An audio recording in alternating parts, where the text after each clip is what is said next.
In the quiet heart of a lush and sun-dappled forest, where the trees sway with the gentle melody of the wind and sparkling streams weave through thick emerald grass, a little crocodile named Enma was about to experience the very first adventure of friendship.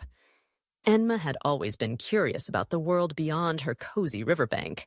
Her scales were a soft shade of green, and her eyes gleamed with the warmth of innocence and wonder. This day, as the first rays of sunlight filtered through the thick canopy, Enma set out to explore the world that beckoned from beyond the familiar water. As she waddled along the river's edge, her sandy footprints marked a trail behind her.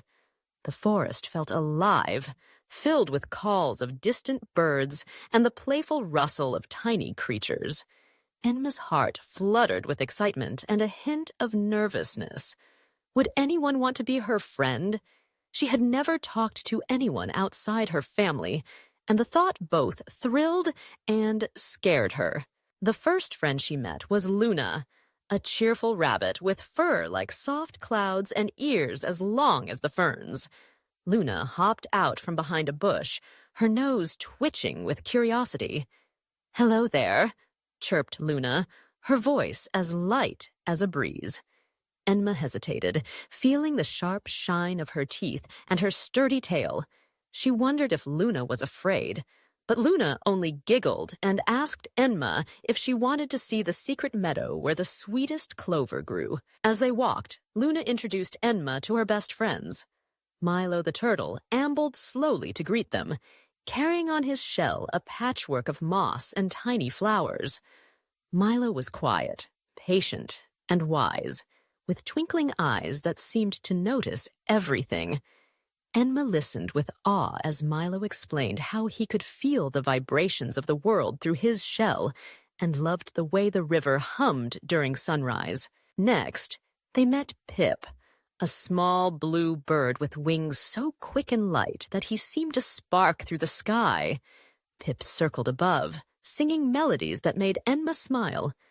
At first, Enma was shy, hiding a little behind her new friends, unsure how a crocodile could play with a bird or a rabbit or a turtle without being too big, too loud, or too different.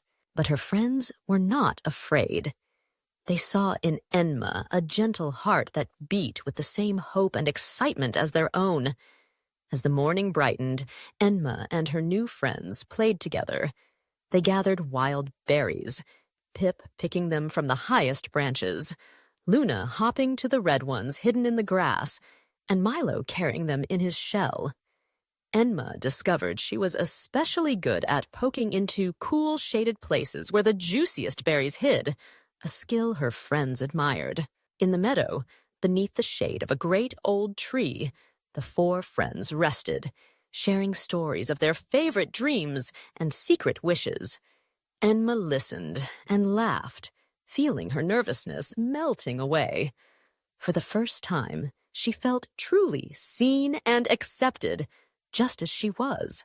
By the river's edge, as the sun began its slow descent, Enma realized that every friend she had made was different, each with their own gifts and worries. But together, they made each other stronger, braver, and happier. With a grateful heart, Enma promised herself to return every day, knowing that the forest was no longer just a place to explore, but a home filled with the gentle magic of friendship. In those quiet, golden moments, Enma and her friends began a new chapter, one that would be full of laughter, adventures, and love for many seasons to come.